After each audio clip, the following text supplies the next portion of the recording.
Welcome to The Explainer. Today we are diving deep into your body's most incredible weapons factory. We're going to pull back the curtain on the amazing machinery that protects you from, well, pretty much any threat imaginable. And it all comes down to one of the immune system's absolute superstars. Seriously, just think about that for a second. How do you prepare for an enemy you've never seen? An enemy that might not even exist yet? The answer isn't some pre-made arsenal. No, it's a system built on pure innovation. It's a story about a tiny hero that's born, trained, and deployed inside you every single day.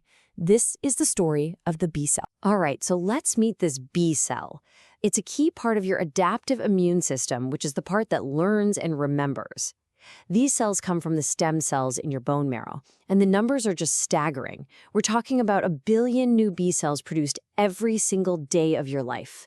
Their whole job, their entire purpose, is to make antibodies, which are basically the weapons they build and then shoot out into your body. Now, before a B cell can even dream of seeing battle, it has to do something truly remarkable. It has to build its own weapon from scratch. This isn't like picking a rifle off a rack. It's like forging your own unique sword.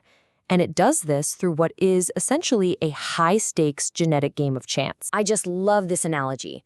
Think of the B cell sitting down at a card table. It has 2 decks of genetic cards, one from mom and one from dad, on its 2 copies of chromosome 14.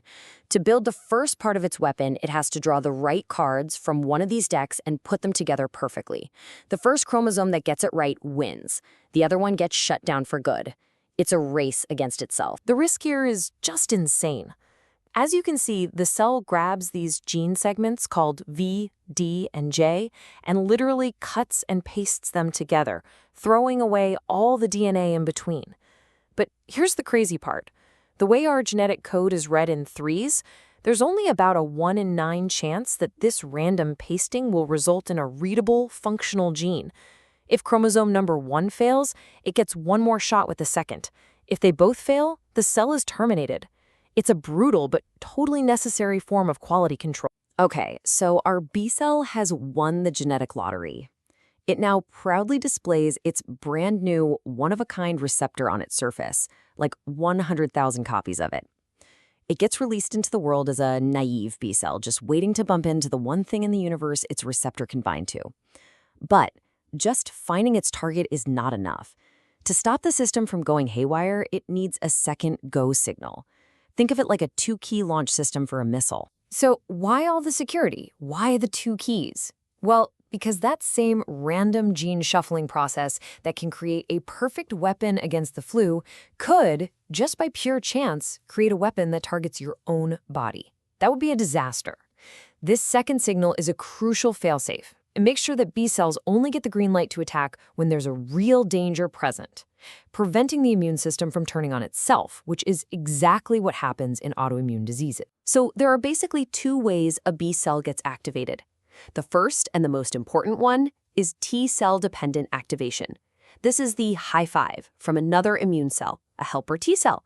It's a slower, more deliberate process, but it's the one that unlocks the B cell's full potential for some serious weapon upgrades. Then there's the second path, T cell independent. This is a faster emergency activation, usually for invaders like bacteria that have lots of repeating patterns on their surface. It gets the job done quickly, but without all the fancy upgrades. Right, so when a B cell gets that high five from a T cell, it's like it's been accepted into special forces training. It travels to a lymph node and enters what's called a germinal center. This is basically boot camp for B cells. And inside, it's going to get 2 incredible upgrades to its antibody weapons. The first upgrade is called class switching. You see, when a B cell is first activated, it makes a default antibody called IgM. Think of it as a general-purpose tool. Class switching lets the B cell keep the same targeting system, but change the function of the antibody. To do this, the B cell literally dives back into its own DNA, cuts out the gene for that default IgM tail, and swaps in a new one, maybe for IgG or IgA. The part that actually grabs the enemy, that VDJ region it worked so hard to make, stays exactly the same. It's like having the same homing missile, but being able to put it on a fighter jet, a bomber, or a submarine, depending on the mission. As cool as class switching is, this next upgrade is, to me, one of the most amazing processes in all of biology. It's called somatic hypermutation. The goal here is to make the weapon not just good, but perfectly accurate. And the way it does this is by intentionally breaking itself. Yeah, that quote says it all. The cell switches on a mechanism that causes the genes for its receptor to mutate at a rate up to 1,000,000 times higher than the rest of its DNA. It's deliberately creating typos, making tiny changes to its own weapon blueprints. Now, many of these changes will be useless, but some, just by chance, will make the weapon bind to the enemy even tighter. And here's where the real boot camp begins. Inside that germinal center, these mutated B cells are put to the test. Only the ones whose new, slightly changed receptors grab onto the target better than before get a signal to survive and multiply. The others are eliminated. It is a relentless cycle of mutate, test, select, repeat. It's called affinity maturation, and it's basically evolution on hyperspeed happening right inside your lymph nodes. So you take these two processes together, class switching and affinity maturation, and what you get is an incredibly sophisticated and diverse army of antibodies. They all recognize the exact same invader, but they have different abilities and are designed to work in different parts of your body. I think this military analogy really helps make it clear. You have IgM, that first responder, the heavy artillery that shows up first. Then you have IgG, the all-purpose infantry that does most of the work in your bloodstream. You've got IgA, the border patrol, guarding your gut and your lungs. And then you have IgE, which are like specialized landmines, great for fighting parasites, but also, unfortunately, the culprit behind allergies. So how does the B cell know which weapon to switch to? It gets orders from the top. Those helper T cells we talked about, they act like battlefield commanders. They assess the threat and then release chemical signals called cytokines. If they see a parasite, they'll yell, "We need IgE," by releasing things like IL-4. If it's a virus, they might scream, "Get the IgG ready," with interferon gamma. This makes sure you always have the right tool for the job. All right. Our B cell has survived the genetic lottery, it's been activated, and it's graduated from boot camp with honors. It has class switched and fine-tuned its weapon to perfection. Now it stands at a crossroads. It has to make one final career-defining choice. And there are two paths it can take. It can become a plasma cell, a short-lived, all-out antibody factory to fight the current battle. Or it can become a memory cell, a long-lived veteran that will stand guard for years, maybe even your whole life, to make sure this enemy never gets a foothold again. Let's just take a moment to appreciate that number.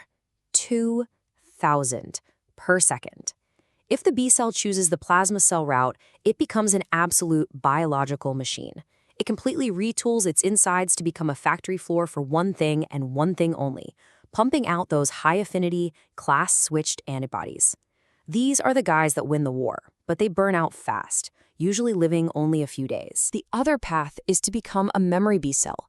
These are the true veterans of your immune system. They've seen it all. They carry that perfected high-affinity receptor and just circulate quietly, sometimes for decades. They're not actively fighting, but they are always watching. And if that same bad guy ever shows up again, they spring into action immediately, launching a response so fast and so powerful, you probably won't even know you were sick. And that, right there, is the whole point. This entire beautiful, complicated process, from the genetic card game in the bone marrow to creating these long-lived memory cells, that is exactly what a vaccine does.